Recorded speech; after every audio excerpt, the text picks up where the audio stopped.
জাতির পিতা শুধু আমাদের স্বাধীনতাই দিয়ে যাননি, একটি স্বতন্ত্র জাতি হিসেবে আমাদের মর্যাদা দিয়ে গেছেন। আর সেই মর্যাদা আমাদেরকে রক্ষা করতে হবে। তাই দেশকে আমাদের গড়ে তুলতে হবে ক্ষুধামুক্ত, দারিদ্র্যমুক্ত, উন্নত, সমৃদ্ধ সোনার বাংলাদেশ হিসেবে। আর সেই লক্ষ্য নিয়েই আমরা কাজ করে যাচ্ছি।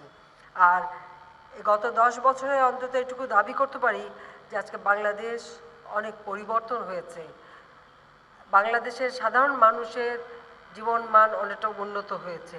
আমরা চাই আরও উন্নত হোক বাংলাদেশ। আমরা 2020 সালে জাতির পিতার জন্ম শতবার্ষিকী উদযাপন করবো। 2021 সালে আমাদের স্বাধীনতার সুবর্ণ জয়ন্তী। এই সুবর্ণ জয়ন্তী যখন আমরা উদযাপন করব, আমি চাই না যে বাংলাদেশে কোনো দারিদ্র্য থাকুক।